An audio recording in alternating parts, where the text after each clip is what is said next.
नमस्कार मित्रों। आज चिंतन में ज्ञान योग की साधना। मनुष्य जीवन का अधिकांश भाग आहार, निद्रा, भय और मैथुन में व्यतीत हो जाता है। शारीरिक आवश्यकताओं की पूर्ति में समय और शक्तियों का अधिकांश भाग लग जाता है। विचार करना चाहिए कि क्या इतने छोटे कार्यक्रम में लगे रहना ही मानव जीवन का लक्ष्य है। यह सब तो पशु भी करते हैं। यदि मनुष्य भी इसी मर्यादा के अंतर्गत घूमता रहे तो उसमें और पशु में क्या अंतर रह जाएगा। सृष्टि के समस्त जीवों में सर्वश्रेष्ठ स्थान पाने के कारण मनुष्य का उत्तरदायित्व भी ऊंचा है, जो अपने महान कर्तव्य की ओर ध्यान नहीं देता।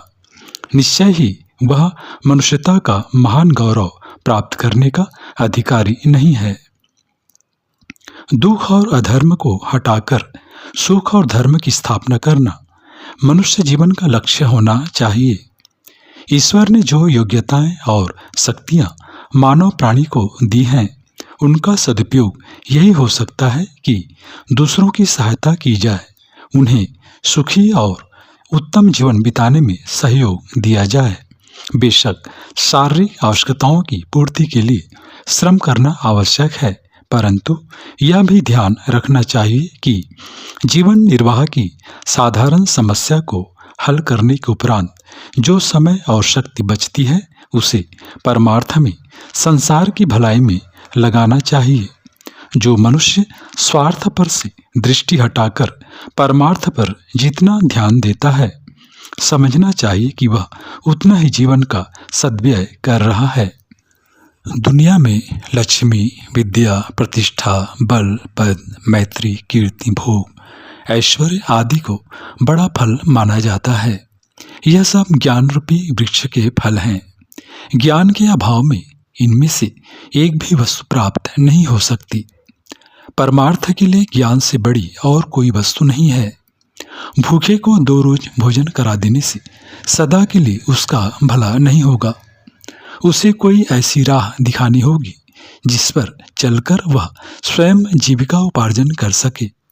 बीमारी दवा से अच्छी भी हो जाए तो भी निरोगता के लिए स्वास्थ्य संबंधी ज्ञान आवश्यक है।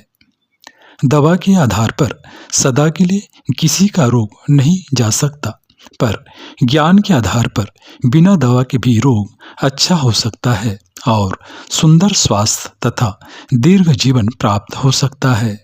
चिंता, तृष्णा, लोलुपता, कामुकता, उद्वेग, क्रोध, शोक, घबराहट, निराशा सरीखी भयंकर मानसिक अशांतियां तो जो जीवन को भार रूप और नारकी बनाए रहती हैं, ज्ञान के द्वारा ही शांत हो सकती है। मित्रों, तीनों लोकों की संपदा मिलने से भी उपरोक्त अग्नियां बुझ नहीं सकती, बल्कि और उल्टी बढ़ती हैं। उन्हें बुझाने वाला एकमात्र पदार्थ ज्ञान ही है। सांसारिक और पारलौकिक शांति की कुंजी ज्ञान ही है।